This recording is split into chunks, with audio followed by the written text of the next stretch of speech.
अभिवादन स्वीकार कीजिए ब्रजेश मिश्रा का। और आप देखना शुरू कर चुके हैं द डिबेट।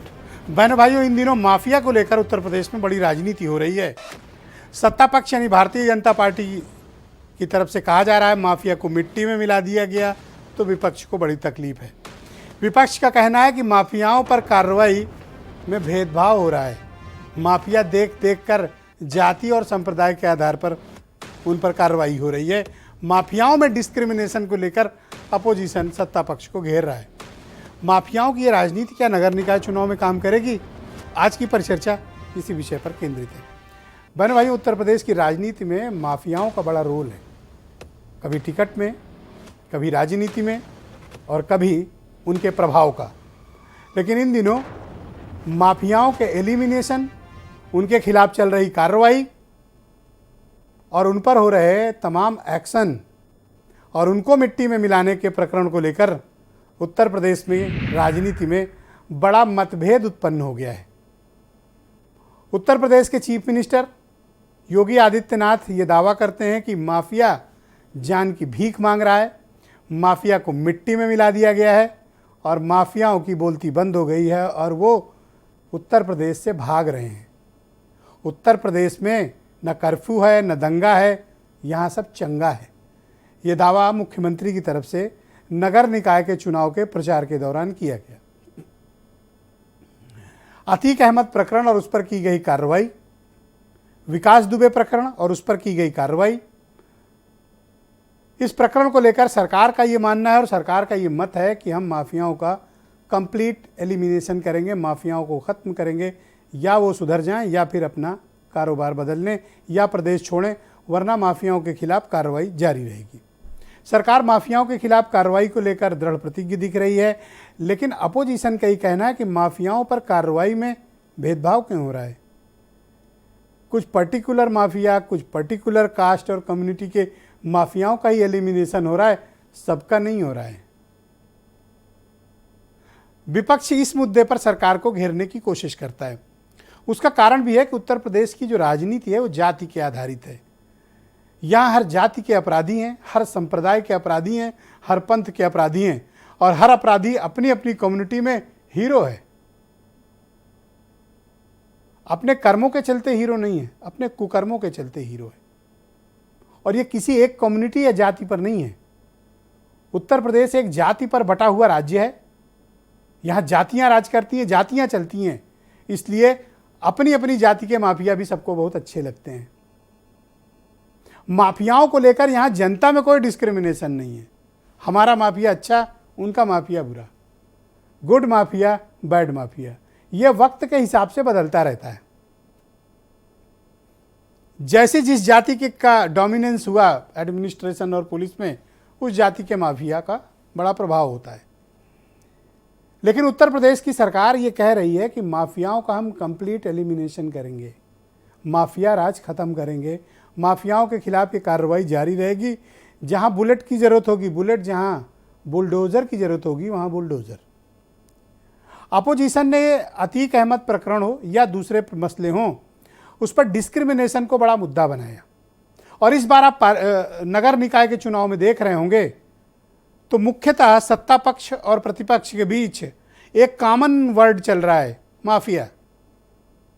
सत्ता पक्ष भी माफियाओं पर कार्रवाई के नाम पे वोट मांग रहा है और विपक्ष क्या कह रहा है कि माफियाओं पर कार्रवाई में जातिगत और सांप्रदायिक आधार पर भेदभाव है, इस नाम पर भी विपक्ष भी चल रहा है और वोट भी मांग रहा है।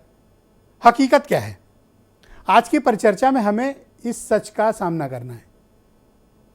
इस सच्चाई से जनता को भी वाकिफ कराना है और डिबेट में आए मेहमानों से भी ये समझना है और सत्ता पक्ष से इस बारे में भी पूछताछ करनी है कि माफियाओं पर क्या जाति के आधार पर कार्रवाई हो रही है, माफियाओं पर क्या संप्रदाय के आधार पर कार्रवाई हो रही है, और अगर हो रही है तो सरकार इसका बचाव कैसे करेगी। और प्रतिपक्ष से भी ये पूछा जाना चाहिए कि माफियाओं पर जब कार्रवाई हो रही है तो उसमें जाति का ढूंढना क्या उचित है, ये भी एक मसला है।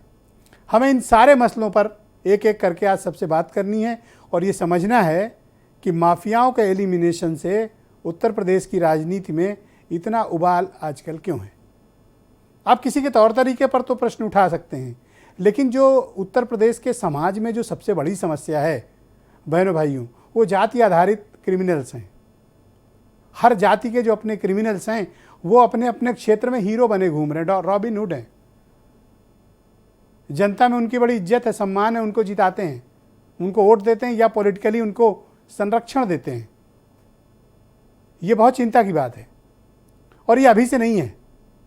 90s जब से स्टार्ट हुआ था, या 90s से ही मुख्य तौर पर राजनीति में अपराधियों की एंट्री हुई थी और 90 के दशक से शुरू हुआ ये सिलसिला बहनों भाइयों आज भी मौजूद है।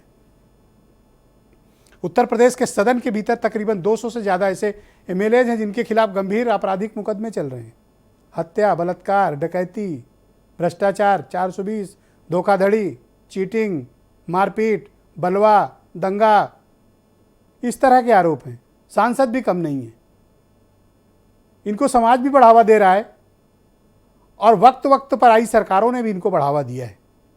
इसलिए माफियाओं पर जब कार्रवाई हो तो एक समान एक नीति से कार्रवाई होगी, तभी उत्तर प्रदेश अपराध से, अपराधियों से, गैंगस्टर से, हिस्ट्री सीटर से और माफियाओं से मुक्त हो पाएगा। आप कुछ स्टेटमेंट आज के सुन ले, फिर इस पर चर्चा को हम आगे बढ़ाएंगे। आज यूपी नो कर्फ्यू, नो दंगा। यूपी में सब और चंगा। नो कर्फ्यू, नो दंगा, यूपी में सब चंगा। रंगदारी ना फिरौती, अब यूपी नहीं है किसी की बपौती। माफिया अपराधी हो गए अतीत, सुरक्षा खुशहाली रोजगार का अब बना है प्रतीक। इनकाउंटर जाति, धर्म और कानून की धज्जियां उड़ाकर के हो रहे। महंगाई चरम सीमा पर है, बेरोजगारी चरम सीमा पर है, सड़कें बनी नहीं जो बनानी चाहिए थी, जो सुविधाएं देनी चाहिए थी वो नहीं दे पाए। उत्तर प्रदेश में ना लोकतंत्र है, ना उत्तर प्रदेश में संविधान है, ना उत्तर प्रदेश में कानून का राज है। उत्तर प्रदेश में अपराधों की घटना अपराधी अपने मर्जी से देते हैं। बस फर्क सिर्फ इतना है कि सरकार उसे चुनावी मुद्दे की तरह बुलाती है और अपनी पीठ थपथपाती है। बहनों भाइयों, आज की परिचर्चा को आगे बढ़ाते हैं। मेरे साथ ओपी सिंह मौजूद हैं, भारतीय जनता पार्टी के प्रवक्ता हैं।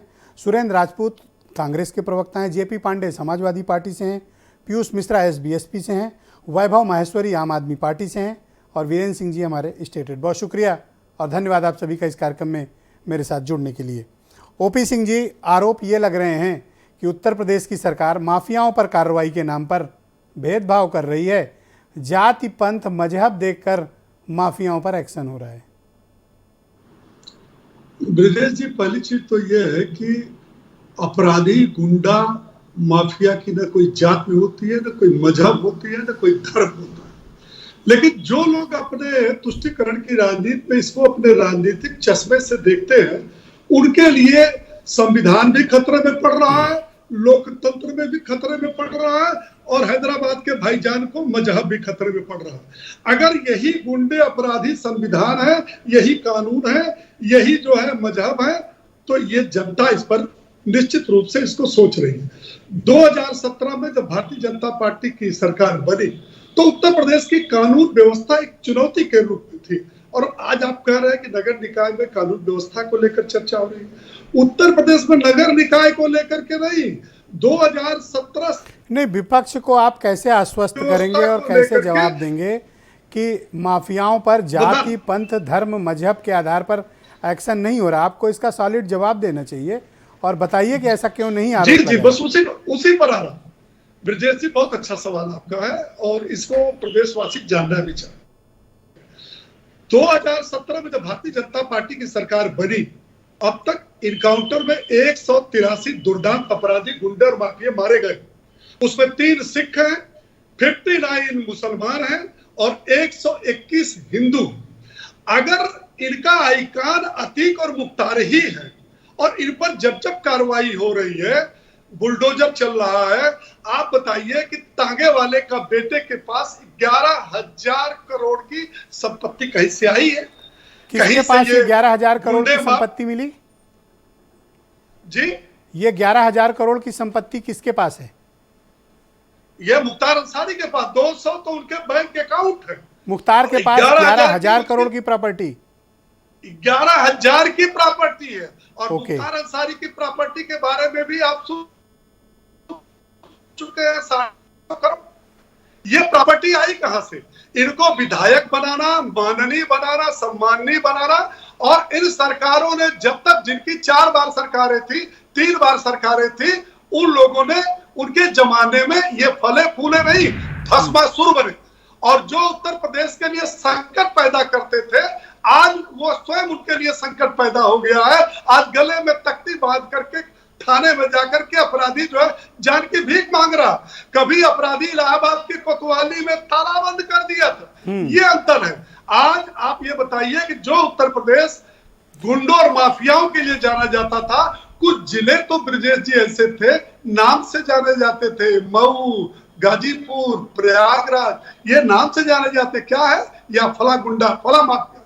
आज कम से कम जिसका जो स्थान होना चाहिए वहां पहुंचना चाहिए। और जो लोग ये कहते हैं, इन आरोपों को आप खारिज करते हैं कि सरकार जाति, पंथ, धर्म, मजहब देखकर एक्शन नहीं ले मैंने रही। आंकड़ा बताया ब्रजेश जी, 3 सिख, 59 मुसलमान, 121 हिंदू। अगर बिजनौर में 2.5 लाख का इनामी आदित्य सिंह राणा मारा जाता है तो किसी का ट्विटर नहीं बोलता। लेकिन असद और गुलाम जब पुलिस पर जो है विदेशी रिवॉल्वर से फायरिंग करते हैं, एनकाउंटर में मारे जाते हैं, तो इनको लगता है कि साहब ये तो हत्या हो गई। बहुत शुक्रिया आपका ओपी सिंह जी। कहां से नहीं? बिल्कुल ठीक पॉइंट आपने मेंशन किया है। जेपी पांडे, समाजवादी पार्टी के प्रवक्ता, आपके पास क्या एविडेंस हैं और किस एविडेंस के आधार पर समाजवादी पार्टी ये आरोप लगाती है कि जाति, पंथ, धर्म, मजहब देखकर माफियाओं पर कार्रवाई हो रही है? आप एविडेंस के साथ बताइए। देखिए, ये आपने भूमिका में बहुत अच्छा शब्द यूज किया है कि ये गुड माफिया, बैड माफिया को इन्होंने, बल्कि सीधी भाषा में कहा जाए तो भाजपा द्वारा संरक्षित माफिया, इनका सजाती माफिया, और भाजपा के दल से बाहर का माफिया और दूसरे धर्म का माफिया का इन्होंने श्रेणीकरण कर दिया है। बड़ी लंबी लिस्ट देने की ज़रूरत नहीं, लेकिन अतीक के मसले से जिस बेल्ट की बड़ी चर्चा हो रही है, ये उत्तर प्रदेश का दुर्भाग्य है कि हर जिले में गैंगवार है। और ऐसा नहीं है कि कोई एक माफिया ही है, और इनका सेलेक्टिव अप्रोच आप इसी से समझ लीजिए कि ठीक है, अतीक को जहां पहुंचाना था पहुंचा दिए आप, लेकिन विनीत सिंह के साथ फोटो खिंचा लेंगे तो वो निश्चित रूप से सर्वोदयी हो गए हैं, चूंकि उन्होंने ज़मीन कब्जा नहीं की है, भूदान आंदोलन से लिए हैं। चंदौली बनारस का सबसे बड़ा माफिया ब्रजेश सिंह है, और उनको जो है सुरक्षा, जमानत पे बाहर है, सुरक्षा दी गई है, मुख्तार से खतरा है। वास्तविकता तो ये है कि ये कह रहे थे विधायक कौन बनाया। अरे भाई, ब्रजेश जी के घर परिवार के लोग विधायक भी हैं, और आपने भाजपा को हरा के उनके परिवार के व्यक्ति को जिला परिषद अध्यक्ष बनवा दिया।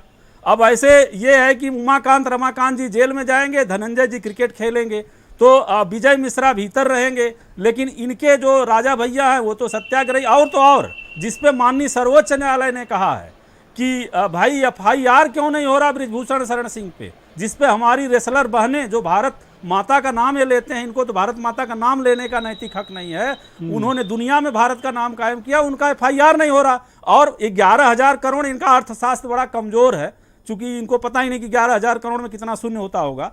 लेकिन ये बता दें कि बृजभूषण सिंह उड़न खटोलवा लेके चलते हैं, वो कोई राज परिवार के नहीं है। मोदी जी वहीं जाके कहते थे नकल माफिया है, तो उनकी संपत्ति के लिए ईडी कब जाएगी, कब FIR कराएंगे? क्या भारत की उन बहनों से ज्यादा महत्वपूर्ण है आपके लिए आपका सजाती और आपके दल का सांसद? लेकिन क्या यही मुद्दा है आपके लिए भी निकाय के चुनाव में, गुड माफिया, बैड माफिया? नहीं, निकाय के चुनाव में तो स्थानीय, और एक चीज तो महसूस करते होंगे ना कि जब सत्ता बदलती है तो प्राथमिकता भी बदलती है। हमारी तो प्राथमिकता कभी नहीं बदली। ये आपको बता दें कि जहां तक महानगर की राजनीति का सवाल है, जब नंबर 3 पे थे, ये बहन जी की सरकार थी, हम दूसरे पे थे, तीसरे पे थे, तब भी महानगर में राजनीति करते रहे, इनका इतिहास रहा है। हम लोग तो गांव गरीब किसान हाशिए की लड़ाई लड़ते रहे, इसलिए जो जिला पंचायत है उस स्तर पे जो नगर पंचायत है वहाँ हम लीड लेते हैं। और ये चूंकि एसी के कमरे में बड़े व्यापारियों के से जुड़े हुए लोग रहे तो महानगर में केंद्रित रहते रहे। लेकिन अब मेगा सिटी में दिल्ली से विदाई जब से हुई है, मुंबई, दिल्ली, कोलकाता, चेन्नई कहीं नहीं ये बचे हैं, और निश्चित रूप से नगर के जागरूक लोग, ये लोकतंत्र की लड़ाई है, अभिव्यक्ति की आज़ादी की लड़ाई है, तो उसको बचाने के लिए इस बार निश्चित रूप से मुद्दे बदले हैं और अब महानगरों से भी इनकी विदाई होगी। आपकी पार्टी के राष्ट्रीय अध्यक्ष का आज स्टेटमेंट आया गाजियाबाद से। उन्होंने कहा कि बीजेपी सरकार से कोई भी सवाल करो, जवाब तमंचे से दिया जाता है। इसका क्या मतलब है? ये बड़ा अच्छा कहा हमारे राष्ट्रीय अध्यक्ष ने, चूंकि अब इसका मतलब क्या है? सरकार क्या आपको तमंचा दिखाती है हर बात पे? आप तो बहुत प्रबुद्ध पत्रकार, आप जानते हैं कि उत्तर प्रदेश में एक नया मतलब सिस्टम आया है कि जो स्टेट है, राज्य है, वो खुद माफिया बन गया है और वो लोकतांत्रिक विमर्श के बजाय तमंचे से मार देंगे, मिट्टी में मिला देंगे, ठोक देंगे, जैसे अलोकतांत्रिक और गुंडे वाली भाषा बोलता है। ये भारत का दुर्भाग्य है कि स्टेट माफिया पर वो बन कहते हैं कि माफिया जिस भाषा में समझेगा उस भाषा में बताएंगे। नो कर्फ्यू, नो दंगा, मुख्यमंत्री जी का कहना है यूपी में सब चंगा। माफिया की भाषा बोलने के लिए गैंगवार माफिया करता है। आप स्टेट एक लोकतांत्रिक चयनित मुख्यमंत्री हैं, संत हैं, बताइए। और आपकी अगर ऐसी भाषा है तो आने वाली पीढ़ी या दुनिया में भारत के लोकतंत्र का कौन सा नजीर आप पेश कर रहे हैं, तो दुनिया देख रही है और पूरी दुनिया मतलब भारत के लोकतंत्र का मजाक उड़ा रही है। जी शुक्रिया आपका। सुरेंद्र राजपूत मेरे साथ मौजूद हैं, कांग्रेस के प्रवक्ता हैं। सुरेंद्र जी बहुत शुक्रिया आपका।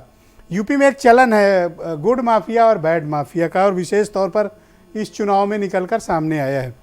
हमारे चीफ मिनिस्टर निकाय के चुनाव में जब जाते हैं तो उन्होंने ये बात कही कि नो कर्फ्यू, नो दंगा, यूपी में सब चंगा, माफिया मिट्टी में मिलाए जा रहे हैं। आप लोगों को ऐसा क्यों लगता है कि माफियाओं पर कार्रवाई में कोई भेदभाव है?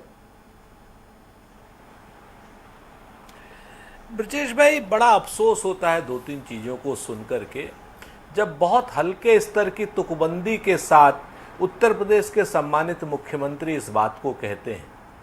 ये तुकबंदियां कोई मुख्यमंत्रियों के काम है। मुख्यमंत्रियों के काम तो करना है। मुख्यमंत्री जी को क्या इस बात का नहीं जवाब देना चाहिए कि उमेश पाल के साथ में 2 पुलिस वालों को मारने की हिम्मत, हैसियत और हौसला कैसे हुआ माफिया अपराधियों का? मुख्यमंत्री को क्या इस बात का जवाब नहीं देना चाहिए कि 2 अपराधी माफिया एक हथकड़ी में लटके हुए हैं और पुलिस अभिरक्षा में और सुप्रीम कोर्ट में उत्तर प्रदेश की सरकार उनकी सुरक्षा की गारंटी लेकर के, वचन देकर के आई है, और उसके बाद 17 पुलिस वाले और 4 कार्बाइन, और उसके बाद अपराधी बेखौफ होकर के मार जाते हैं। पुलिस क्या नाम उत्तर प्रदेश के मुख्यमंत्री को इस बात का नहीं जवाब देना चाहिए कि अनिल चौहान नाम का सिपाही लखीमपुर में अपराधी खुलेआम उसकी छाती पर गोली मार के चला जाता है। कल की घटना है। क्या पुलिस को, मुख्यमंत्री जी को इस बात का नहीं जवाब देना चाहिए कि इंस्पेक्टर सुबोध कुमार सिंह बुलंदशहर में खुलेआम मार दिए जाते हैं और जो आरोपी हैं उनको भारतीय जनता पार्टी के आपने इस बात पे फोकस करना है कि क्या जाति, पंथ, धर्म, मजहब देखकर माफियाओं पर कार्रवाई हो रही है या फिर माफियाओं पर कार्रवाई की नीति सही है सरकार की? देखिए, माफियाओं पर कठोर धाराओं में कार्रवाई होनी चाहिए, इसमें कहीं कोई दो राय नहीं है। लेकिन कार्रवाई जो है तर्क संगत, कानून संगत, विधि संगत होनी चाहिए। भीड़ तंत्र का न्याय अगर होगा तो इस देश में एनार्की फैल जाएगी। हम माफियाओं की हत्या हो बहुत अपनी जगह पर, लेकिन संविधान की हत्या हो यह मंजूर नहीं है। इस चीज को आपको अंतर करना पड़ेगा। एक जो डेटा ओपी सिंह ने बताया, 1 महीने में फांसी, वो डेटा ये बताता है कि 59 मुस्लिम्स, 112 हिंदू और 3 सिख ये इनकाउंटर्स में अब तक मारे गए हैं। उनका ये कहना है कि अगर कोई भेदभाव होता तो ये डेटा में स्पष्ट होता। मुझे इस बात पर निहायत ही शर्म आ रही है कि मैं उत्तर प्रदेश में ऐसी सरकार के अंदर रह रहा हूं इस वक्त जिसमें कि अपराधियों की जाति, धर्म, और ये पहले से लोग तैयार करके लाते हैं कि 3 सिखों को मारा, 59 मुसलमानों को मारा, 121 हिंदुओं को मारा, उसकी भी जाति बता दीजिए भाई। क्या मतलब ये सरकार का काम है? विपक्ष के हल्के लोग ऐसी बात कहेंगे कि इसको मारा, उसको मारा, उसका जवाब देना सरकार का काम है। लेकिन सरकार ऐसी बात करेगी? सरकार का काम तो न्यायप्रिय होता है। सरकार का काम तो बैठ करके ये बताना होता है कि हमारे कर्म जो हैं संविधान तो आप इस बात से सरकार की जो माफिया एलिमिनेशन पॉलिसी है आप उससे असहमत हैं? नहीं, माफिया एलिमिनेशन पॉलिसी नहीं, संविधान को एलिमिनेशन की जो पॉलिसी है उससे हम असहमत। हम उससे कतई असहमत। बाकी जो माफियाओं पर कार्रवाई कर रहे हैं उससे आप सहमत हैं?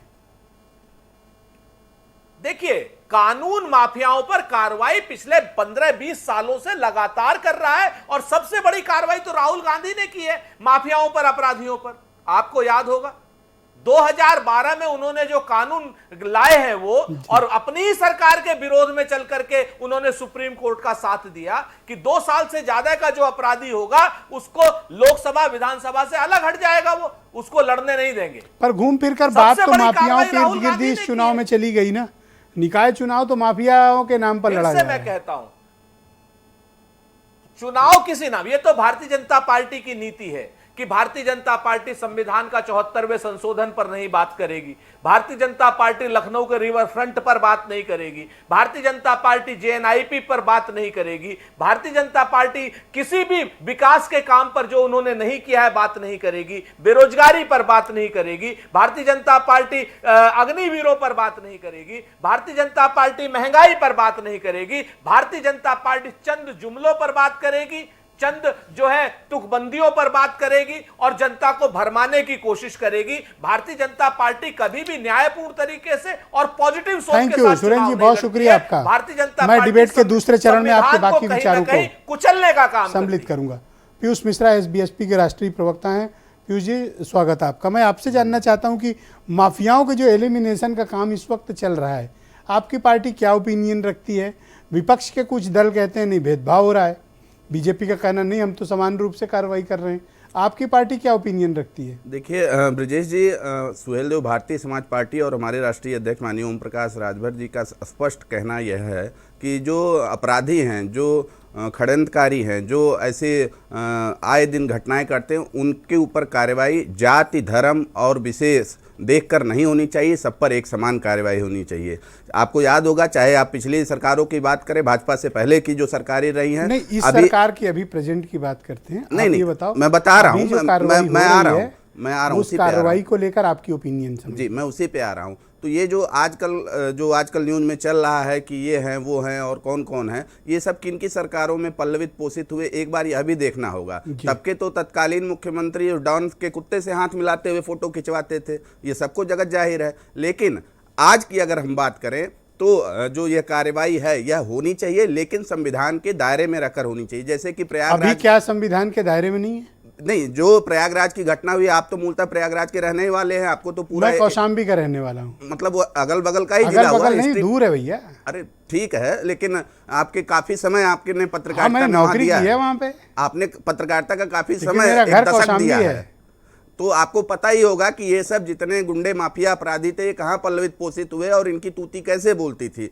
तो दिक्कत यह है कि अब अगर चाहे समाजवादी पार्टी हो चाहे कांग्रेस हो, अब जब इन पे अपराधियों पे कार्रवाई होती है तो इनके सीने में दर्द अभी जो इस तरह से माफिया एलिमिनेशन ड्राइव सरकार चला रही है, आप सरकार को सपोर्ट करते हैं उस पर? वो ठीक कर रही काम? नहीं, हम इनकी कार्रवाई से सहमत हैं, लेकिन जिस तरीके से ये पुलिस अभिरक्षा में हत्या की जाती है, ये हत्या ही हुई 3 गुंडों द्वारा। दोनों बैट हाथ से मत खेलो। नहीं, दोनों नहीं खेल रहा हूं मैं स्पष्ट कर रहा हूं। एक तरफ कह रहे हैं ठीक भी किया, एक तरफ कह रहे हो गलत किया। ब्रजेश जी, मैंने एक बात कही कि कानून के दायरे में रहकर जो कार्रवाई की जाएगी, जो कानून तर्कसंगत होगी, हमारी पार्टी सुहेलदेव भारतीय समाज पार्टी और हमारे राष्ट्रीय अध्यक्ष जी उसी की पैरवी करते हैं, उसी की परोपकारी करते हैं। न कि अगर एक कार्रवाई हो तो आपको मुस्लिम दिखने लगते हैं, जो पुलिस अभिरक्षा में मारे जाते हैं, 2 पिछड़े जो निषाद समुदाय से आते हैं, उनको आपको जात तो नहीं दिखती है, आपको केवल मुस्लिमों की हितैषी तब आप अच्छा, अभी ओपी सिंह जो भारतीय जनता पार्टी के प्रवक्ता हैं, एक बड़ा चौंकाने वाला उन्होंने खुलासा किया कि मुख्तार अंसारी का साम्राज्य 11,000 करोड़ का है। आप भी ऐसा मानते हैं? मुझे इसके बारे में जानकारी देखिए नहीं है, ना मैंने उनका कोई कैलकुलेशन किया। ओके, क्या आप बता सकते हैं कि अब्बास अंसारी किस पार्टी से विधायक हैं? ब्रजेश जी, वो बेसिकली हमारी पार्टी से विधायक है, लेकिन ये अब्बास अंसारी किसके पुत्र हैं, क्या आप बता सकते हैं? जी बिल्कुल, मुख्तार अंसारी के वो पुत्र हैं। मुख्तार अंसारी कौन है, आप बता सकते हैं? मुख्तार अंसारी अभी सजा याफ्ता और जेल में है, ना कि हमारी पार्टी के विधायक है। हमारी पार्टी के विधायक अब्बास अंसारी हैं, जिन पर आरोप सिद्ध नहीं हुए हैं।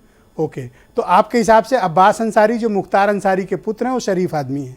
नहीं, मैं ये नहीं कह रहा हूं, मैं कानून के दायरे की बात कर रहा हूं। जब तक कानून उन पे कोई अपराध घोषित नहीं करती, ना आप हो सकते हैं मुख्तार कुछ अंसारी अपराधी के कहने बेटे वाले, को ना मैं कह एमएलए सकता हूं। बनाने वाली देखिए, आपने पार्टी बात करी अब्बास जी आज ये कह रही है सुनिए, जिसके अब्बास ऊपर हमारे आपराधिक विधायक हैं केसेस और हों। तब तक वो रहेंगे जब तक उन पे कोई सुन लो। उन पे मुकदमा सिद्ध नहीं सुन लो होता। मिश्रा हमारी जी, पार्टी उस दिन बाहर कर आज देगी। गलत गोल खेल गए।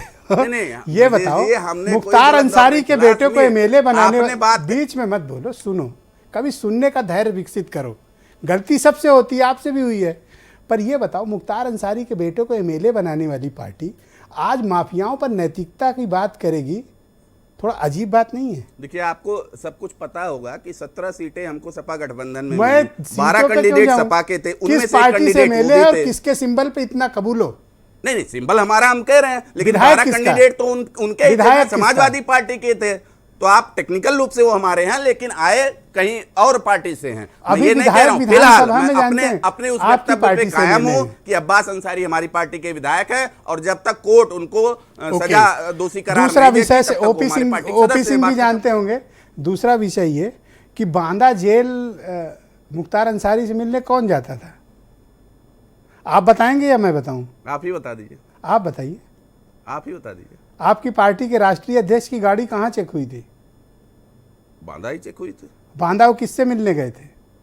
अब आप ही बता दीजिए। आप बताइए ना, अभी तो बढ़ चढ़ कर दावे कर रहे थे। नहीं, मैं अब तब की बात कर रहा था जब वो सजा नहीं रहे होंगे, थैंक तब यू। गए चलो, होंगे मिलने। मैं आपको कोई वो नहीं कर रहा हूँ, एक बात ये कह रहा हूँ कि मतलब अपना घर जब शीशे का हो ना, तो दूसरे के ऊपर पत्थर नहीं फेंका जाता। नहीं, मैं थैंक यू। एक अब बात- आपके एक बात दोस्त मैं वैभव अब्बास जी के माहेश्वरी लिए को confirm कर दूसरे दूं, राउंड में तब- मौका दूंगा, कवर अप कर लेना, कोई प्रॉब्लम नहीं है, आराम से बोलना, आपको सबके बराबर समय दिया गया है। वैभव माहेश्वरी आम आदमी पार्टी के प्रवक्ता मेरे साथ मौजूद हैं। ये गुड एंड बैड माफिया क्या होता है, आपको कुछ आइडिया है वैभव जी? देखिए, माफिया हो तो सिर्फ हमारा हो, माफियागिरी में कंपटीशन ना हो, हम होंगे और बाकी जो होंगे उनको मिटा देंगे, उनका नामो निशान मिटा देंगे। यही गुड और बैड माफिया का है। गुड जो हमारे साथ है और बैड जो हमारे साथ नहीं है। विपक्ष भी बैड माफिया है। जो पत्रकार भी अगर खराब खबर लिख रहा है, हमारे खिलाफ लिख रहा है, वो भी बैड माफिया है। जो जज भी हमारे खिलाफ फैसला दे रहा है, वो भी बैड माफिया है। तो सारा का सारा बैड माफिया एक ही कैटेगरी में, जिसको किसी भी तरह से मिटाना बीजेपी गवर्नमेंट की पॉलिसी में आता है। अच्छा, मिटाने के लिए ये बात ये बहुत ध्यान रखते हैं कि संविधान के चक्कर में नहीं पड़ते बिल्कुल भी। ये गोली मारो, यहाँ फंसाओ, यहाँ मीडिया ट्रायल कराओ, यहाँ पर बदनाम कराओ, यहाँ कुछ भी करके, और खासतौर से ये एक्टिविटीज चुनाव के टाइम पर 10 गुनी कर दो। चुनाव का अगर टाइम है तो good mafia, bad mafia, mafia का नाम देखकर, माफिया पर के किस कपड़े आधार पर देखकर, आप ये आरोप लगा रहे हैं कि सरकार गुड एंड बैड माफियाज की कोई कैटेगरी बनाए हुए है या जाति धर्म देखकर कार्रवाई कर रही? कोई एविडेंस दीजिए। आधार की तो कोई बात ही नहीं है ब्रजेश जी। मतलब 8 साल से लगातार ही चला आ रहा है, लगातार 8 साल से चला आ रहा है। अब देखिए कि ये ब्रजेश सिंह की आप बात कर रहे हैं, वहां जंतर मंतर पे धरने पे बैठी हुई हैं लड़कियां, रेसलर फेडरेशन की तमाम लड़कियां बैठी हुई हैं। एक FIR दर्ज नहीं हो रही है यहाँ के एक नामी आपराधिक व्यक्ति के ऊपर, एक FIR दर्ज नहीं हो रही है। क्या FIR दर्ज नहीं होनी चाहिए? क्या पहले इंजन को, दूसरे इंजन को, तीसरे इंजन को फर्क नहीं पड़ रहा है कि इससे कोई बदनामी होती है? हमारे देश की बच्चियां जो मेडल जीत के लाती हैं, ये महिला सम्मान, महिला सुरक्षा, बेटी बचाओ बेटी पढ़ाओ, इस सब पे कोई फर्क नहीं पड़ रहा, किसी नारे पर कोई असर नहीं पड़ रहा। वो कह रही है कि हमारा शोषण करते हैं शारीरिक, और वहां जंतर मंतर में बैठी हैं, लोग जाके उनसे मिल रहे हैं, और आप उनके ऊपर एक FIR तक नहीं, जांच तो छोड़ दीजिए, उसके ऊपर कार्रवाई तो छोड़ दीजिए, एक FIR दर्ज नहीं हो रही। बहुत ही सिलेक्टिव है गवर्नमेंट, बहुत ही ज्यादा सिलेक्टिव है। खासतौर से जो भी ये जो हमारा यूपी का एक माफिया की हत्या हुई है, इसके ऊपर तो सबसे बड़ा ये है कि ये सबसे बड़ी बात कि पुलिस की सुरक्षा में, चाहे वो माफिया होता है या कोई शरीफ आदमी होता है या अंडर ट्रायल होता, कोई आदमी गोली चला के कैसे चला गया? ऊपर से गोली चला के उसने कौन सा नारा लगाया? पर जो देखिए, उसको पता है कि गोली चला गुंडे के मार नारा कौन रहे सा हैं लगाया? पुलिस सुरक्षा प्राप्त गवाह को, पुलिस हाँ, मार तो- रही है अपराधी को, और अपराधी गुंडे- मार रहे हैं पुलिस अभिरक्षा में मौजूद माफिया को। तो चल क्या रहा मतलब है? ये मतलब 3 सब चेन कुछ- देखिए आप, और- कड़ी और जुड़ी हुई है। सरकार बहुत बड़ी चेन है, और गुंडों को पता है कि पब्लिक का और सरकार का सेंटीमेंट। एक सवाल और है आपसे जिसका जवाब मैं चाहता हूं, क्या उत्तर प्रदेश में निकाय चुनाव माफिया के नाम पे लड़ा जा रहा है? निकाय के चुनाव की बात छोड़ के जो मुद्दे होते हैं कि बहुत कूड़ा है, कचरा है, बीमारियां फैल रही हैं, अतिक्रमण है, पार्किंग माफिया है, तमाम तरह की नालियां जाम है, सीवर जाम है, पानी नहीं आ रहा, इन सबको छोड़ के हर काम पे चुनाव लड़ा जा रहा है। रंगों से पहचान लो, इस पर लड़ा जा रहा है। जाति देख लो, 80-20% अभी ले आएंगे। और माफिया भी, चूंकि उसका नाम जो है इनको सूट करता है, इसलिए उसके ऊपर भी लड़ा जा रहा है। तो कुल मिला के वही कि पोलराइजेशन की तरफ ही बढ़ रहा है। भाई पानी भिजवाऊं क्या? नहीं। अच्छा, चाय पीजिए। तो पोलराइजेशन की तरफ ये चुनाव भी बढ़ रहा है। तो ब्रिजेश जी, इसमें कहीं भी मुद्दों को जगह होती दिखाई नहीं पड़ रही है। बहुत ही कम पार्टियां हैं जो कि मुद्दों की बात कर रही हैं और जिनको मुद्दों से कोई वास्ता भी है। बीजेपी का सबसे बढ़िया कंफर्टेबल पोजीशन है, क्योंकि वो तो मुद्दों की बात वैसे भी नहीं कर रही है, इसलिए उनको बाद में भी प्रेशर नहीं रहेगा कि मेयर बनेंगी तो क्या डिलीवर करना है क्या नहीं करना। हमने तो कहा भी नहीं था, जैसा है वैसे ही रहेगा। प्रधानमंत्री जी ने पहले ही क्या रखा, अपना अपना देख लो भाई, आत्मनिर्भर बनो, कूड़ा अपना खुद ही साफ कर लो, स्वच्छ भारत अभियान का नारा लगाओ, अपने घर का कूड़ा खुद ही उठाओ, लेकिन टैक्स जमा करते रहो टाइम पर, पहले इंजन को, दूसरे इंजन को और तीसरे इंजन को। तो यही बीजेपी का नारा है। आपका मैं डिबेट के दूसरे चरण में आपके बाकी विचारों को सम्मिलित करूंगा। वीरेंद्र सिंह जी हमारे स्टेट हेड इस डिबेट में आ गए हैं। वीरेंद्र जी, स्वागत आपका। आप मुझे बताइए कि ये गुड और बैड माफिया क्या होता है। दूसरा, ये पूरा निकाय चुनाव माफिया केंद्रित होता जा रहा है। सत्ता पक्ष भी माफिया के नाम पर वोट मांग रहा है, विपक्ष भी उसके नाम पर मांग रहा है, और ये कहा जा रहा है कि सरकार कह रही कि कंप्लीट माफिया एलिमिनेशन होगा। विपक्ष का कहना है कि जाति, पंथ, धर्म, मजहब देखकर हो रहा है। असल बात क्या है? देखिए, ये चुनाव तो स्वाभाविक है कि अपराध केंद्रित जो कार्रवाइयाँ हैं उस पर हो रहा है, वैसा माहौल बना हुआ है। लेकिन अपने यहाँ कहा जाता था हर हर गंगा, फिर आया घर घर मोदी, अब उत्तर प्रदेश में आया चंगा सब है चंगा।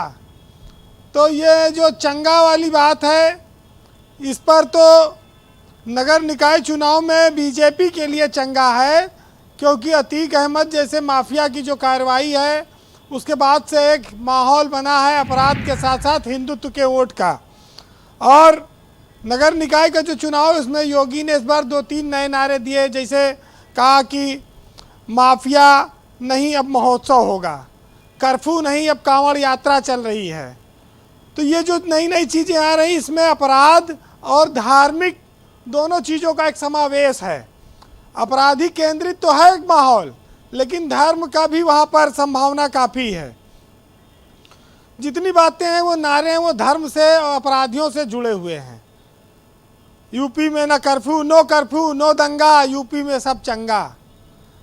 जब बात आती है चंगा की, तो ये बयान आया कैराना के शामली में, जहाँ कभी दंगा होता था, जहाँ कभी पलायन होता था, जहाँ लोग अपने घरों को बेचकर जाने लगे थे, वहाँ पर मुख्यमंत्री ने यह बयान दिया। ये बात सही है कि उत्तर प्रदेश में अपराधियों के खिलाफ योगी सरकार ने कार्रवाई की, और ये भी बात सही है कि इस कार्रवाई में मुस्लिम अपराधी ज़्यादा हैं जिनके ऊपर कार्रवाई हो रही है। ये भी तथ्य है उसके सामने। जहाँ तक सब कुछ चंगा होने की बात है, तो वहाँ पर सरकारी तंत्र का भ्रष्टाचार अभी थोड़ा चंगा होने से उसको रोकता है। और जब शहरों की बात आती है, तो कूड़ा, गंदगी और टूटी हुई सड़कें, छुट्टा जानवर और जो पीडब्ल्यूडी के पैसे बजटों के सरेंडर हो रहे हैं, तो ये जो चंगा होने में थोड़ा से ये लोग अपना अपना रोड़ा अटकाए हुए हैं।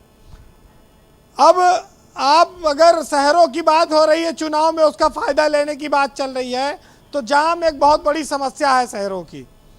हम लोग लखनऊ में बैठे हैं, हजरतगंज में 2 स्कूल हैं, जब छूटते हैं तो पूरा शहर जाम हो जाता है। जब पिछले 15 साल से 20 साल से हजरतगंज का जाम नहीं दूर कर पाए, तो पूरे प्रदेश का जाम ये कैसे दूर करेंगे? रोज़ अखबारों में छपता है, रोज़ डीजीपी से लेके सारे लोग ट्वीट करते हैं। तो ये चंगा कैसे होगा? ट्रैफिक को भी चंगा करना पड़ेगा।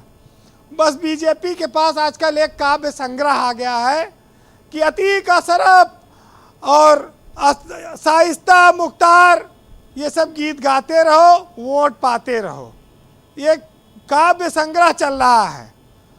आप ये बात इसलिए कह सकते हैं यूपी में सब चंगा है, क्योंकि अब बीजेपी थोड़ा छुप छुप के मुसलमानों से प्यार करने लगी है।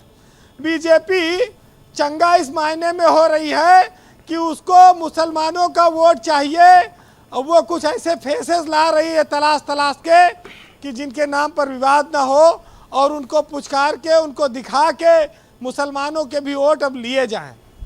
आप देखिए कि 5 नगर पालिका अध्यक्षों के लिए बीजेपी ने मुसलमान प्रत्याशी दिए हैं प्रदेश में, और 35 नगर पंचायतों में अध्यक्ष पद के जो प्रत्याशी है वो मुसलमान हैं। 310 सभासद मुसलमान बीजेपी ने इस बार खड़े किए हैं वार्डों में। ये सब ऑन रिकॉर्ड है। तो ये इस मामले में तो बीजेपी थोड़ा चंगा हो रही है, इसमें कोई शक नहीं।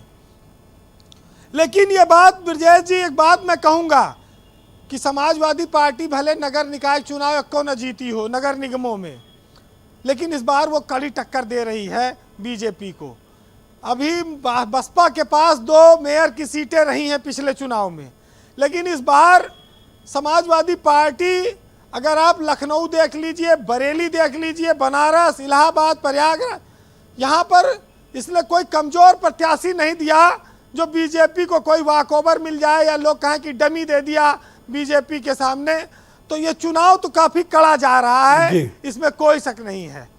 अपराधियों को गुड और बैड में राजनीतिक दल देखें अपने हिसाब से, लेकिन इनकाउंटर तो हमेशा गुड और बैड में, या तो पैर पे मारा गया, पैर पे गोली लगी, इनकाउंटर तो हाफ ही हो रहे हैं उत्तर प्रदेश में। पेचकस बहुत पड़ता है। एक बार एक रिपोर्टर बता रहे थे गोली की जगह पेचकस मार देते हैं। 2 दिन बाद, अच्छा दूसरे दिन वो भाग भी जाता है। हाँ, वो अस्पताल पता नहीं किस टाइप इनकाउंटर होता है। ऐसे तमाम सारे आते हैं उदाहरण। लेकिन देखिए 2024 का चुनाव आ रहा है जी। अभी अतीक अहमद काफ़ी माहौल बनाए हुए हैं, उनके मामले में बीजेपी को काफ़ी बड़ी बढ़त हासिल है। अभी उसके बाद राम मंदिर के निर्माण का मुद्दा भी आएगा, मुख्तार अंसारी का भी इशू अभी चल रहा है। अभी इस देश में बहुत सारी चीज़ें आएंगी। उत्तर प्रदेश उसकी बहुत बड़ी प्रयोगशाला है, सबसे बड़ा राज्य है। लेकिन क्राइम कंट्रोल के साथ साथ गरीबी पर, बेरोजगारी पर, भुखमरी पर, इस देश में राशन प्रणाली पर, आवास पर बहुत सारे काम, बहुत सारी बातें हैं, उनको भी देखना होगा।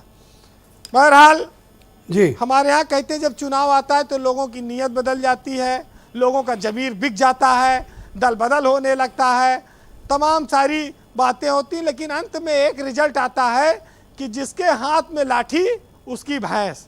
तो इस पर सुनिएगा कि अब हवाएं खुद करेंगी रोशनी का फैसला, और जिस दिए में जान होगी वो दिया रह जाएगा। और अभी ज़मीर न बेचो, अभी है कम कीमत, चुनाव आने दो, भारी उछाल आएगा। और आज हुकूमत और सियासत दोनों का दस्तूर है कि जिसके हाथ में लाठी होगी भैंस वही ले जाएगा। बहुत शुक्रिया आपका वीरेंद्र जी, बहुत बहुत धन्यवाद ग्राउंड जीरो से अपनी रिपोर्ट हमें प्रस्तुत करने के लिए। बहन भाइयों, इस पर चर्चा को आगे बढ़ाएंगे। गुड बैड माफिया, जाति आधारित माफिया, धर्म आधारित माफिया, पंथ और मजहब आधारित माफिया उत्तर प्रदेश में राज करते हैं। और मैंने कि जैसे डिबेट के प्रारंभिक क्षणों में भी कहा कि उत्तर प्रदेश में अपनी अपनी जाति के माफिया हैं और वो अपनी अपनी कम्युनिटी में हीरो की तरह माने जाते हैं, रॉबिन हुड हैं। और ये उत्तर प्रदेश में अभी से नहीं हो रहा, 90s में इन्होंने बाकायदा पॉलिटिक्स पर कब्जा कर लिया।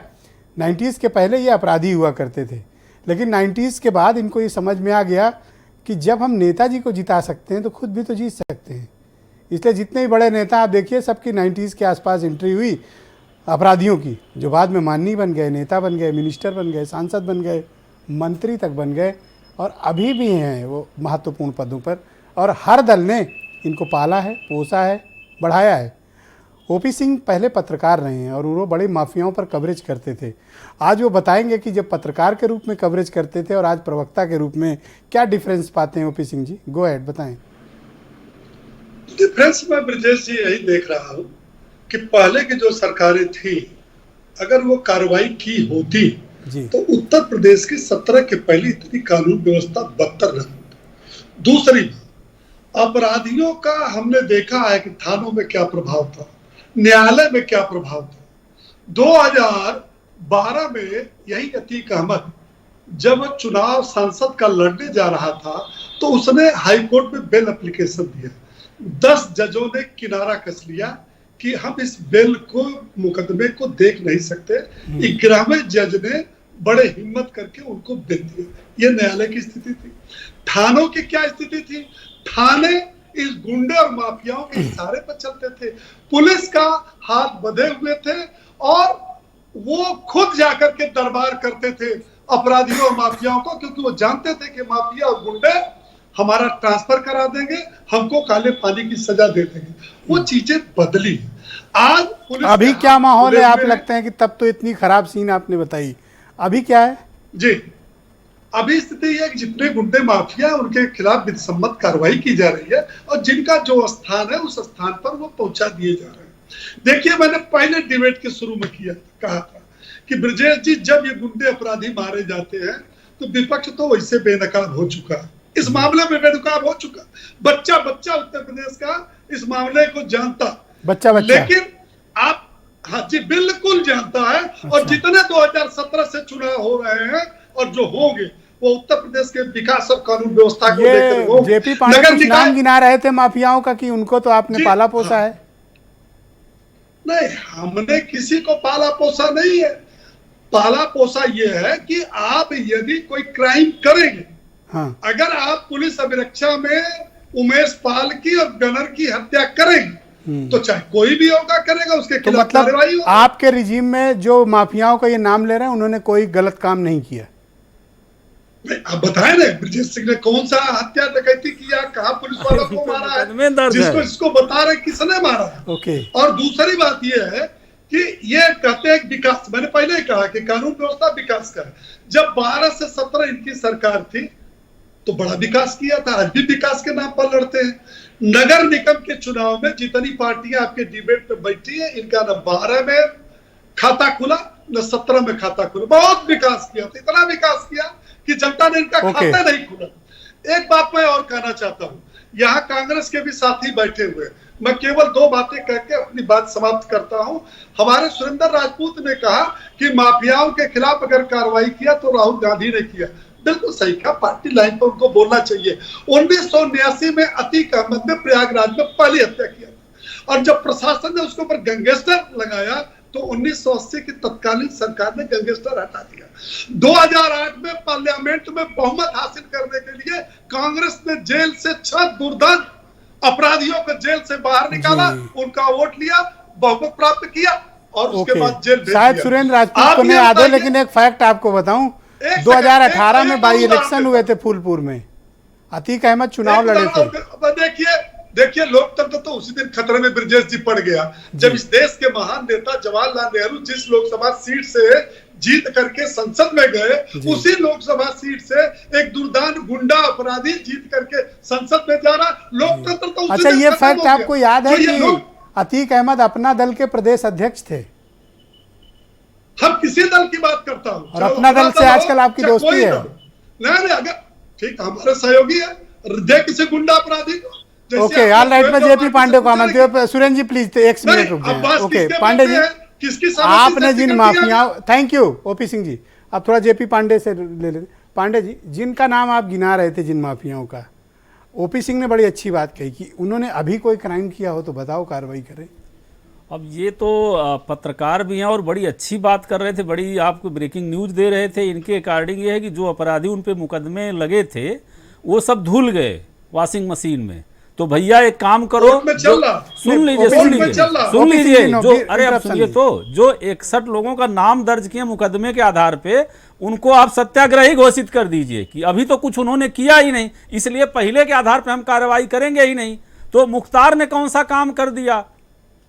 बहुत सही कहा, आपकी पोल खुल गई और आपकी पार्टी की भी पोल खुल गई। रमा, अरे आप पत्रकार हैं तो डिबेट करना सुन लीजिए ना, सीख लीजिए। हाँ, बोलिए पांडे जी, रमाकांत यादव ने वन बाय वन एक आराम से बात करेंगे। रमाकांत यादव ने कौन सा काम कर लिया? धनंजय सिंह को तो आप लेके खोज रहे थे, आपकी पुलिस तो लेके। और सुनिए, आप जो ये कह रहे हैं भाई साहब कि थाने पे माफिया चलाते थे, थाने पे आप पत्रकार भी हैं तो ये जानिए कि लोकतंत्र में जनप्रतिनिधियों का नैतिक दबाव होना चाहिए, संवाद होना चाहिए। और सुनिए, आपका क्या हुआ है, अब थाने से नेहा दीक्षित, पर्मिला दीक्षित अगर झोपड़ी में भी रहती हैं तो पूरा बुलडोजर जाता। वो माफिया नहीं है, उजाड़ी जाती है, जिंदा जलाई जाती है। अभी उन्नाव में एक रेप पीड़िता थी, उसका मुकदमा भी नहीं हुआ, माफिया छूट के आया लड़का बलात्कारी और वो भी जला दिया। तो आप ये समझिए कि जिसकी आप वाहवाही कर रहे हैं कि थानों को आपने नियंत्रण मुक्त कर दिया है, आप वेलफेयर स्टेट में, उनकी इस बात पर आपके कि भाई अभी जिनका आप जिन माफियाओं का नाम ले रहे हैं पांडे जी, वो अभी कोई गलत मतलब कोई अपराध नहीं कर रहे हैं, तो ये कैसे कार्रवाई करें? इनका ये थोड़ा एक असमंजस है। ये तो बड़ी आश्चर्य की बात कर रहे हैं कि जो पहले के अपराध हुए हैं उसका कोई मतलब ही नहीं, उसका जवाब हम देंगे। और ये है कि ये अभी कोई अपराध नहीं करेगा, तो भाई एक काम करिए कि विधानसभा में बाबा जी अपना मुकदमा वापस लिए, उनका मुकदमा वापस लीजिए और कहिए कि ये माननीय है, इनके नाम के पहले सत्याग्रही मुख्तार अंसारी को आप क्या मानते हैं? माफिया मानते हैं या नेता मानते हैं जी? मुख्तार को आप क्या मानते हैं, नेता या मुख्तार को मैं वही मानता हूं जो ये ब्रिजभूषण शरण सिंह को मानते हैं, जो ये ब्रिजेश सिंह को मानते हैं, सुशील सिंह को मानते हैं, जो ये धनंजय सिंह को मानते हैं, वही मुख्तार है। उसमें क्या बात है? ऑल राइट, सुरेंद्र राजपूत जी आप कुछ कहना चाह रहे थे? Okay Surendra Rajput, go ahead, बताएं आप। सर 3-4 चीजें बड़े अफसोस होती है कि मेरा माफिया तेरा माफिया, अजीब किस्म की बात करते हैं। भारतीय जनता पार्टी के विद्वान प्रवक्ता, इतने बढ़िया पत्रकार भी रहे। 2 चीजें हमें साफ साफ बताइए। पहली बात तो आप खुलेआम चैनल पर झूठ बोल रहे हैं। अतीक का वोट जो है भाजपा के साथ गया था, ठीक, तो भाजपा का साथी था न्यूक्लियर डील में और साफ साफ साथी था। आपका 2008 में किसकी सरकार को अपराधियों के हाथों मरवाया या नहीं मरवाया, ये आप अब बीच में मत बोलिए, पढ़ के आइए, आप तो बड़े पत्रकार हैं। दूसरी बात, आप हमको एक बात बता दीजिए, एक बात आप हमें बता दीजिए, 2019 से लेकर के 23 हो गया था, इस उमेश पाल की हत्याकांड से पहले अतीक को कई बार आप यहां लेकर के आए थे, किस मुकदमे में लेकर के आए थे? नैतिक ईमानदारी हो तो बताइएगा जरूर, आज ना बताइएगा तो परसों बता दीजिएगा। हाँ, तीसरी बात एक और बता दीजिए आप हमें, सुनिए, सुन लीजिए। अभी ओपी सिंह जी, अभी ऐसे काम नहीं चलेगा। आप ऐसे हम भड़बड़ करने वाले नहीं हैं, आप चिंता ना करिए। आप हमको ये बता दीजिए 2017 से लेकर 2023 हो गया है, कितने बड़े माफियाओं को आपने जेल भेजा? जितने माफिया जेल गए हुए थे आपसे पहले की सरकार में ही गए हुए थे। अगर वहां माफिया का राज था तो उन सरकारों ने माफियाओं को जेल क्यों भेजा जैसा आप कह रहे हैं? 1 माफिया, 2 माफिया, 10 माफिया, आप हमें बता दीजिए कि ये बड़े माफिया हमने जेल में भेजे। हां, जेल से छोड़े जरूर, जेल में हत्याएं जरूर हुई आपके राज में, पुलिस अभिरक्षा में आपके यहां हत्या हुई है, और चाहे हत्या किसी की हो, चाहे माफिया की हो, चाहे आम आदमी की हो, पुलिस राज में अगर पुलिस अभिरक्षा में हत्या होती है तो उस प्रदेश के मुख्यमंत्री को, गृह मंत्री को अपने पद पर बने रहने का कोई नैतिक हक नहीं है। उसको या तो बर्खास्त कर दिया जाना चाहिए, और अगर आप इस वक्त विपक्ष में होते तो, और योगी आदित्यनाथ जी हमारी सरकार के मुख्यमंत्री होते, तो आप इस्तीफा मांग रहे होते। और आपके जो मीडिया मैनेजमेंट है ना, आपका, सुनिए, आपका जो मीडिया मैनेजमेंट है, आधे उस पर मुख्यमंत्री योगी आदित्यनाथ की फोटो चला रहा होता और आधे पर एंकर की फोटो चल रही होती और इस्तीफा दीजिए लिख रहा होता। आप लोग मीडिया मैनेजमेंट के कायल हो, मीडिया मैनेजमेंट वाले हो। गोदी मीडिया के साथ आप प्रदेश को भरमाने की कोशिश कर रहे हो। एक अपराधी आपने जेल में नहीं भेजा, एक बड़ा माफिया, छोटे मोटे अपराधी की बात नहीं कर रहा। ओके, मैं ओपी सिंह को समय देता हूं, 1 सेकंड रुकिए। बताइए ओपी सिंह, बड़े स्पेसिफिक सवाल किए हैं सुरेंद्र राजपूत ने, गो अहेड। हाँ, बिल्कुल सही कहा। जब 2019 में मुख्तार अंसारी बादा जेल में बंद थे, अचानक पंजाब से एक नोटिस आती है कि मोहाली के एक बिल्डर, अरे भाई मुद्दा बताइए, किसको बंद किया आपने? सुरेंद्र जी, एक मिनट, किसको बंद किया? सुरेंद्र जी सबर करो, एक मिनट बोलने दो ना। सुरेंद्र जी आप सुनिए बात, सबर नहीं, आप सुन लीजिए ना, एक लाइन उनकी पूरी होने दीजिए पहले, 1 सेकंड। ना बोलिए ओपी सिंह। अतीक पर जवाब जी प्लीज। मोहाली के एक बिल्डर से 10 करोड़ रुपए की रंगदारी मांगा है और आप उसको ले जाकर के रोपड़ जेल में बंद करते हो। 27 महीने तक एक बैरक में रखते हैं, 25 रहते हैं और आप उनको करोड़ों रुपया खर्च करते हो। 27 महीने एक अपराधी बताइए जिसको जेल में बंद किया हो ओपी सिंह जी। इधर उधर की बात मत कीजिए, पढ़ लिख करके आइए, कमर में बड़े पत्रकार हैं आप, अपने पेशे के प्रति गद्दारी मत कीजिए। थैंक यू, बहुत बहुत शुक्रिया, बहुत बहुत शुक्रिया, बहुत बहुत शुक्रिया सरकार पर। बाकी ऑल राइट, मुख्तार अंसारी को धन्यवाद, आप दोनों का शुक्रिया, धन्यवाद Piyush Mishra, thank you, thank you. अरे आप दोनों का धन्यवाद, धन्यवाद, अरे धन्यवाद। Okay Piyush Mishra, thank you. OP Singh ji शुक्रिया। ओके देखिए, डिबेट को पर्सनल ना करिए, सबसे बात हो रही। पीयूष मिश्रा, क्या माफिया नहीं, के नाम गलत पर बात इस है ना। निकाय चुनाव इन्होंने में बताया कि वोट अपराधी मांगा को जा रहा है? पकड़ा। Go ahead.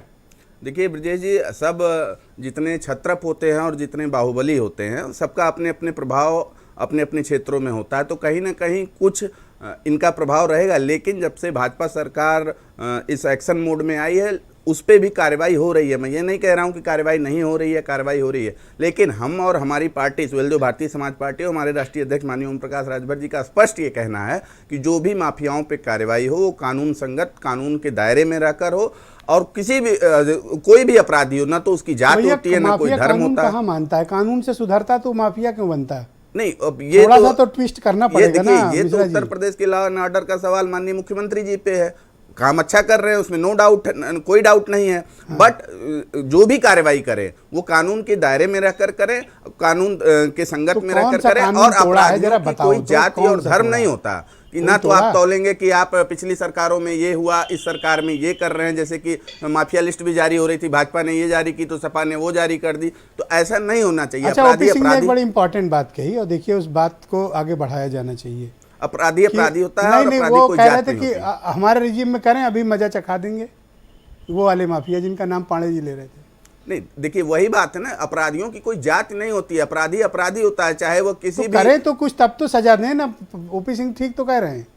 मैं वही तो बोल रहा हूँ कि जो अपराधी होते हैं उनका छत्रप अपने कुछ क्षेत्रों पर प्रभाव होता है। जैसा कि आपने पूछा कि नगर निकाय चुनाव में क्या होगा, लेकिन योगी जी के आने के बाद से ये प्रभाव बहुत कम हुआ है। अपराधी डर रहे हैं, ऐसा नहीं है। लेकिन यह सब पे लागू होना चाहिए, ना कि किसी एक धर्म विशेष पे और ना कि किसी एक समुदाय पे। और अब्बास पे कार्रवाई गलत है या सही है? मैं कहाँ कह रहा हूँ कि गलत है सही है, तो मामला कोर्ट में है, कोर्ट तय करेगा। लेकिन जब तक उन पे सजा दोषी ना हो, जब तक उनको कोर्ट गुनहगार न साबित करे, तब तक मैं उनको और ना ही आप उनको कानून के दायरे में रखे अपराधी, गुंडा, मवाली, माफिया घोषित नहीं कर सकते हैं। ओके, ये आप सबके लिए कह रहे हैं कि सिर्फ अब्बास अंसारी के लिए? नहीं, मैं सबके लिए कह रहा हूँ। Okay, all right. Vaibhav Maheshwari, अभी ओपी सिंह ने एक बात कही कि भाई माफिया अगर कुछ करेंगे तो फिर उनको सबक सिखाया जाएगा, जो नहीं कर रहे हैं तो उनको क्या छेड़ना है? ब्रजेश जी, ये लोग माफिया के नाम पर बहुत सेलेक्टिव पॉलिटिक्स कर रहे हैं, बहुत ज्यादा सेलेक्टिव पॉलिटिक्स। अभी देखिए उन्नाव की दलित बच्ची का नाम आ रहा था, 13 साल की दलित बच्ची। ये कांड बिल्कुल हाथरस वाले कांड से ज्यादा खतरनाक था, बिल्कुल वैसा ही था। हाथरस के कांड में देखिए किस तरह पुलिस ने खड़े होकर लाश को जलवाया, और 12 साल की ये बच्ची, इसमें जमानत पे छूटा हुआ आरोपी भी, इसमें परिवार को कोई सुरक्षा नहीं। कहाँ वो बुलडोजर एक बच्ची, एक पूरे परिवार को, झोपड़ी को रौंद डालता है, उसमें आग लगा के उन लोगों की हत्या हो जाती है। पता नहीं उन्होंने आत्मदाह कर लिया, जो भी है वो एक प्रशासनिक हत्या ही कही जाएगी। तो ये बहुत ज्यादा सिलेक्टिव है। एक तो हिंदू मुस्लिम पॉलिटिक्स में भी माफिया का सफाया के नाम पर भी हिंदू मुस्लिम पॉलिटिक्स हो जाती है। और अगर हिंदू हितैषी होने की बात भी कर रहे हो, तो इसमें बहुत बड़ा तबका जो दलित तबका होता है, उसके ऊपर जब कोई क्राइम होता है तो वहां भी सरकार बहुत सिलेक्टिवली साइलेंस हो जाती है। तो आखिर पॉलिटिक्स कर किसकी रहे हो? बहुत ही ज्यादा सिलेक्टिव तबके की पॉलिटिक्स कर रहे हो, जिसको कि आप वो कर रहे हो। और ऊपर से जब इसको जस्टिफाई करने की बात आती है, तो मैं तो पहले कहूंगा कि अभी जो योगी जी बेकार की तुकबंदी वाली कविता सुना रहे थे, बहुत ही खराब थी। ना इसमें कॉमेडी थी, ना कोई मैसेज था। मैं तो कहूंगा कि इनका कम से कम जो कवि है, जो ये कविताएं लिख रहा है, कम से कम वो चौथी पास ना हो, थोड़ा पढ़ा लिखा कवि हो तो अच्छा वो कुछ स्क्रिप्ट लिख के दे पाएगा, आप उससे वाहवाही ज्यादा बटोर पाएंगे। सवाल ये है कि नगर निगम का चुनाव है, क्या कभी नालियां ठीक होंगी, क्या कभी सीवर ठीक होंगे? कल की रिपोर्ट ये थी कि लखनऊ में 43% सीवर लाइन पड़ी ही नहीं है, 43% लखनऊ में, जिसको ये स्मार्ट सिटी बनाने जा रहे हैं। और प्रधानमंत्री जी का दावा है कि नाली के गैस से चाय बहुत अच्छी बनती है। तो अब क्या हम लखनऊ में नाली के गैस से चाय बनाने के काउंटर जगह जगह खोल दें और पकौड़े के रोजगार शुरू कर दें, स्मार्ट सिटी बना दें और देश का विजन क्या यहीं पर लेकर जाकर विश्व में डंका बजा दें? बहुत शुक्रगुजार हूं, आप सबने एक महत्वपूर्ण मसले पर अपनी अपनी राय प्रस्तुत की। आप सबका बहुत बहुत शुक्रिया और धन्यवाद मेरे साथ डिबेट में जुड़ने के लिए। और बहनों भाइयों, आप सबका भी बहुत बहुत धन्यवाद इस कार्यक्रम को देखने के लिए। शुक्रिया, धन्यवाद, नमस्कार।